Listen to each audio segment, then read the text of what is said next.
সম্যক গুরুর সালাত সাধনার মাধ্যমে জ্ঞানময় জিন্দিগির যোগ যাহারা প্রাপ্ত হন, তাহাদের নফসকে বিপরীতমুখী করিয়া দেওয়া হয়।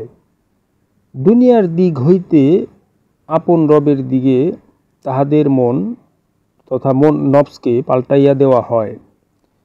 আপন প্রকৃতির ইচ্ছামতো আপন খেয়াল খুশির দিকে নফসটা পরিচালিত হইতেছিল ইতিপূর্বে, কিন্তু এখন তাহা বিপরীতমুখী অর্থাৎ আপন রবমুখী করিয়া দেওয়া হয়।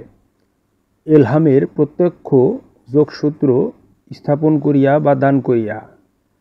নির্দেশপ্রাপ্ত জীবনধারা বা ওমর শিক্ষানবিশ ব্যতীত সকলকে দেওয়া হয় না। তাই আল্লাহর উচ্চতম পরিষদের এই মহা অনুগ্রহের বিষয়টি সঠিকভাবে বুঝিয়া লইবার জন্য মানুষের কি বুদ্ধি খাটানো উচিত নহে?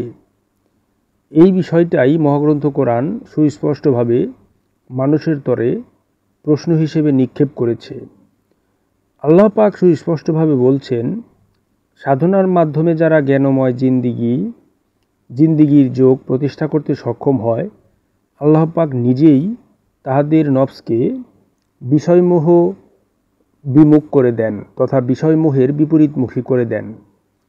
তাই মানুষের বুদ্ধি খাটানো উচিত, মানুষ কবে এবং কিভাবে তাহার নফসকে বিষয়মোহ বিমুখ করতে পারবে।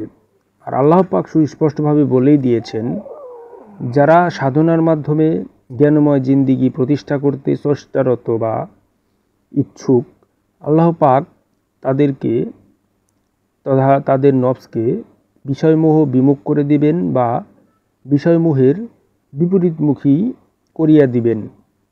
কিন্তু যাহারা সাধনার মাধ্যমে তথা সম্যক গুরুর সালাত সাধনা করতে ইচ্ছুক নয় বা চেষ্টারত নয়, আল্লাহ পাক কখনোই তাহাদের নফসকে বিষয়মোহ বিমুখ বা বিষয়মোহের বিপরীতমুখী করিয়া দিবেন না।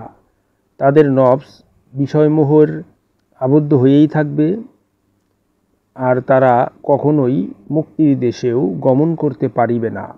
তাই মানুষকে আল্লাহ পাক বলেছেন, তোমরা কি বুদ্ধি খাটাবে না?